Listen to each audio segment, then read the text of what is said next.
રાષ્ટ્રીય શિક્ષણ નીતિ 2020ને કેબિનેટમાં મંજૂરી ક્યારે મળી હતી?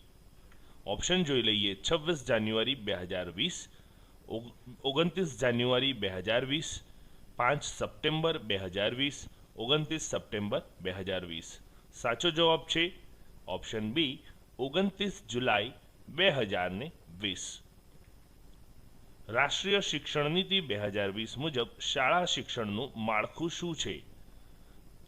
4+5+3+3 કે પછી 3+4+3+5 કે પછી 5+3+3+4 અને છેલ્લો ઓપ્શન છે 3+3+4+5. તો સાચો જવાબ આવશે ઓપ્શન સી, 5+3+3+4. તો આનો અર્થ શું છે તે પણ જોઈ લઈએ. તો 5નો જે પ્રથમ 5 છે તેનો અર્થ થાય પૂર્વ પ્રાથમિક શિક્ષણ. તો તેની અંદર નર્સરીથી લઈ ધોરણ 2 સુધીનો અભ્યાસ સમાવેશ થાય. ત્યારબાદ પ્રારંભિક, તો તેની અંદર 3જું, 4થું અને 5મું ધોરણ આવતું હોય છે પ્રારંભિકમાં. ત્યારબાદ 3નો અર્થ છે ઉચ્ચ પ્રાથમિક, તો તેની અંદર 6ઠું, 7મું અને 8મું ધોરણ આવતું હોય છે.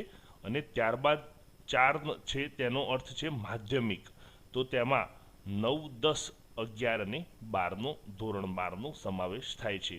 તો આ પ્રમાણે 4 તબક્કાઓમાં શિક્ષણને વહેંચવામાં આવેલું છે. નિપુણ ભારત મિશનનો ઉદ્દેશ શું છે? ઓપ્શન જોઈ લઈએ. તો ઉચ્ચ શિક્ષણ માટે બાળકોને તૈયાર કરવા, બધા બાળકોને મફત પાઠ્યપુસ્તક આપવા, ધોરણ 3 સુધીના બાળકોને વાંચન, લેખન અને ગણિતમાં નિપુણ બનાવવા, કે પછી શિક્ષકોને પ્રશિક્ષણ આપવાનું. તો સાચો જવાબ આવશે મિત્રો ઓપ્શન સી, ધોરણ 3 સુધીના બાળકોને વાંચન, લેખન અને ગણિતમાં નિપુણ બનાવવાના. એકલવ્ય મોડલ રેસિડેન્શિયલ સ્કૂલ કયા વિભાગ અંતર્ગત ચાલે છે? તો ઓપ્શન જોઈએ. પ્રાથમિક શિક્ષણ વિભાગ, રાષ્ટ્રીય શિક્ષણ વિભાગ, આદિજાતિ મંત્રાલય કે પછી ગ્રામ્ય વિકાસ. સાચો જવાબ આવશે ઓપ્શન સી, આદિજાતિ મંત્રાલય. હા મિત્રો, એકલવ્ય મોડલ રેસિડેન્શિયલ સ્કૂલો આદિજાતિ મંત્રાલય વિભાગ અંતર્ગત કાર્યરત છે. નવી રાષ્ટ્રીય શિક્ષણ નીતિ 2020માં કેટલા વિભાગ અને કેટલા પ્રકરણ છે? ઓપ્શન જોઈએ. 7 વિભાગ 37 પ્રકરણ, 4 વિભાગ 27 પ્રકરણ, 2 વિભાગ 17 પ્રકરણ કે પછી 3 વિભાગ અને 9 પ્રકરણ. સાચો જવાબ આવશે ઓપ્શન બી, 4 વિભાગ અને 27 પ્રકરણ. રાષ્ટ્રીય શિક્ષણ નીતિ 2020ને લાગુ પાડનાર પ્રથમ રાજ્ય કયું છે? ઓપ્શન જોઈએ. મધ્યપ્રદેશ, તામિલનાડુ, કર્ણાટક કે પછી આંધ્રપ્રદેશ. સાચો જવાબ આવશે ઓપ્શન સી, કર્ણાટક, જે પ્રથમ રાષ્ટ્રીય શિક્ષણ નીતિને લાગુ પાડનારું રાજ્ય છે. શાળા બાળ ઉત્સવનો મુખ્ય ઉદ્દેશ શું છે? શાળાની પરીક્ષાઓ લેવી, વિદ્યાર્થીઓના હુનર અને સર્જનાત્મકતા વિકસાવવી, શિક્ષકોને પ્રમોશન આપવું કે પછી પાલક મંડળ રચવું. સાચો જવાબ આવશે ઓપ્શન બી, વિદ્યાર્થીઓના હુનર અને સર્જનાત્મકતા વિકસાવવી. શાળા આધારિત મૂલ્યાંકન એટલે કે એસબીએનો મુખ્ય ઉદ્દેશ્ય શું છે? તો વાર્ષિક પરીક્ષા રદ કરવી, વિદ્યાર્થીઓના સતત અને વ્યાપક મૂલ્યાંકન કરવું, ફક્ત લખિત પરીક્ષા લેવી કે પછી શિક્ષકની બદલી કરવી. સાચો જવાબ આવશે ઓપ્શન બી, વિદ્યાર્થીના સતત અને વ્યાપક મૂલ્યાંકન કરવું. રાષ્ટ્રીય શિક્ષણ નીતિ 2020 કેટલી ભાષામાં તૈયાર કરવામાં આવી છે? ઓપ્શન જોઈએ. 18 ભાષા, 22 ભાષા, 25 ભાષા કે ફક્ત એક જ ભાષામાં. સાચો જવાબ આવશે ઓપ્શન બી, 22 ભાષામાં આ રાષ્ટ્રીય શિક્ષણ નીતિ તૈયાર કરવામાં આવી છે. પ્રગટ અભિગમ મુજબ ગુજરાતી ધોરણ 1-2ના વર્ગખંડમાં સાયકોમ કયો છે? શિક્ષણ સમર્પિત જૂથ, સ્વ અધ્યયન જૂથ, મૂલ્યાંકન જૂથ. સપાટી જૂથ, શિક્ષણ સમર્પિત જૂથ, સ્વ અધ્યયન જૂથ, શિક્ષક સમર્થિત જૂથ, સ્વ અધ્યયન જૂથ કે સપાટી જૂથ. ડી. શિક્ષક સમર્થિત જૂથ, મૂલ્યાંકન જૂથ અને સપાટી જૂથ. તો સાચો જવાબ આવશે ઓપ્શન એ, શિક્ષક સમર્થિત જૂથ, સ્વ અધ્યયન જૂથ અને મૂલ્યાંકન જૂથ. નિપુણ ભારતનો મુખ્ય ઉદ્દેશ કોને લાગુ પડે છે? પૂર્વ પ્રાથમિકથી ધોરણ 3, ધોરણ 1 અને 2, પૂર્વ પ્રાથમિકથી ધોરણ 2 અને ધોરણ 1 થી 3. તો આ 4 ઓપ્શન છે મિત્રો. સાચો જવાબ આવશે એ, પૂર્વ પ્રાથમિકથી ધોરણ 3. શાળાનો ડાયસ કોડ કેટલા અંકનો હોય છે? ઓપ્શન જોઈએ 9 અંક, 10 અંક, 11 અંક કે પછી 12 અંક. સાચો જવાબ આવશે ઓપ્શન સી, 11 અંક. તો શાળાનો ડાયસ કોડ, કોઈ પણ શાળાનો જે ડાયસ કોડ હોય છે તે 11 અંકનો હોય છે. વિદ્યાર્થીઓને યુ ડાયસ કોડ કેટલા અંકનો હોય છે? તો જેમ શાળાનો કોડ હોય તે પ્રમાણે બાળકોનો પણ યુ ડાયસ કોડ હોય છે. તો તે કેટલા અંકોનો હોય છે? ઓપ્શન જોઈએ 11 અંક, 18 અંક, 21 અંક કે પછી 27 અંક. સાચો જવાબ આવશે ઓપ્શન બી, 18 અંક. તો મિત્રો આ જે 18 અંકમાં પ્રથમ જે 11 અંક હોય છે તે શાળાનો કોડ હોય છે, બાકીના પાછળના જે 7 અંક છે એ વિદ્યાર્થીની માહિતીને લગતો કોડ હોય છે.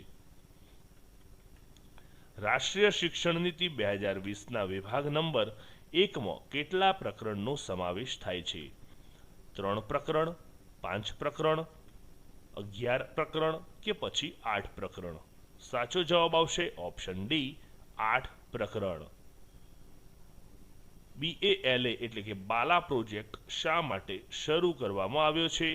તો શાળામાં વિદ્યાર્થીઓને પોષણક્ષમ આહાર આપવા, શાળાની બાળકોની સુરક્ષા સુનિશ્ચિત કરવા, શાળા પરિસરનો શીખવાના સાધન તરીકે ઉપયોગ કરવા કે પછી શાળાના બિલ્ડિંગને બાળકોની અનુકૂળતા મુજબ તૈયાર કરવા. તો સાચો જવાબ આવશે ઓપ્શન સી, શાળા પરિસરનો શીખવાના સાધન તરીકે ઉપયોગ કરવા.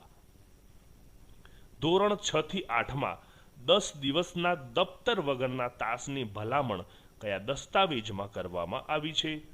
તો રાષ્ટ્રીય અભ્યાસક્રમની રૂપરેખા 2005માં, શિક્ષણનો અધિકાર અધિનિયમ 2009, રાષ્ટ્રીય શિક્ષણ નીતિ 2020 કે પછી શિક્ષણની રાષ્ટ્રીય નીતિ 1986માં. તો તાજેતરમાં જ ધોરણ 6 થી 8માં જે 10 દિવસનું ભણતર, જે દફતર વગરનું ભણતર છે તેમાં કેવી રીતે શેમાં સમાવેશ કરવામાં આવ્યો છે આ દસ્તાવેજનું?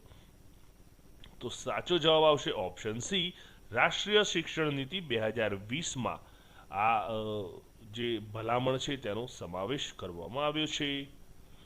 દીક્ષા પ્લેટફોર્મનો મુખ્ય ઉદ્દેશ શું છે? તો વિદ્યાર્થીઓને ઓનલાઈન પરીક્ષા આપવી, શિક્ષકો અને વિદ્યાર્થીઓને ડિજિટલ સામગ્રી ઉપલબ્ધ કરાવવી, શાળા ફી ચૂકવવી, શિક્ષકોની નિયુક્તિ કરવી. તો સાચો જવાબ આવશે ઓપ્શન બી, શિક્ષકો અને વિદ્યાર્થીઓને ડિજિટલ સામગ્રી ઉપલબ્ધ કરાવવી. NEP એટલે કે ન્યૂ એજ્યુકેશન પોલિસી 2020 મુજબ બાળક 1 જૂને કેટલા વર્ષ પૂર્ણ કરે ત્યારે ધોરણ 1માં પ્રવેશ મેળવવાને પાત્ર છે? તો મિત્રો અત્યારે જે નવી એજ્યુકેશન પોલિસી લાગુ થઈ રહી છે તે જોતા ધોરણ 1માં જો આપે પ્રવેશ મેળવવો હોય તો બાળકને કેટલા વર્ષ પૂર્ણ કરેલા હોવા જોઈશે? ઓપ્શન જોઈ લઈએ 4 વર્ષ, 5 વર્ષ, 6 વર્ષ કે પછી 7 વર્ષ. સાચો જવાબ આવશે ઓપ્શન સી, 6 વર્ષ. તો બાળકને 6 વર્ષ પૂર્ણ થશે ત્યારે જ એને ધોરણ 1માં પ્રવેશ મેળવવાને પાત્ર છે. રાષ્ટ્રીય શિક્ષણ નીતિ 2020 અનુસાર કયા વર્ષ સુધીમાં પૂર્વ પ્રાથમિકથી લઈને માધ્યમિક વિભાગ સુધી 100% બાળકોને શાળા પ્રવેશ મળે તેવું લક્ષ્ય રાખવામાં આવ્યું છે? તો ઓપ્શન જોઈ લઈએ 2029, 2028, 2035 અને ઓપ્શન છેલ્લો છે 2030. સાચો જવાબ આવશે ઓપ્શન ડી, 2030 સુધી આ લક્ષ્યાંક નક્કી કરવામાં આવ્યું છે. શિક્ષણમાં ICTનું પૂર્ણ રૂપ શું છે? તો international council of teaching, information and communication technology, Indian curriculum training કે પછી ઇન્સ્ટ્રક્શન કમ્પ્યુટર ટેકનિક. સાચો જવાબ છે option B, information and communication technology. સમગ્ર શિક્ષાનો વ્યાપ કયો છે? તો તો 6 થી 8 વર્ષના બાળકો, પૂર્વ પ્રાથમિકથી માધ્યમિક શિક્ષણ, પ્રાથમિક અને માધ્યમિક શિક્ષણ, પૂર્વ પ્રાથમિકથી ઉચ્ચ માધ્યમિક શિક્ષણ. સાચો જવાબ આવશે ડી, પૂર્વ પ્રાથમિકથી ઉચ્ચ માધ્યમિક શિક્ષણ. શાળામાં પાઠ્યપુસ્તક રહિત દિવસ માટે શું ઉદ્દેશ્ય રાખવામાં આવ્યો છે?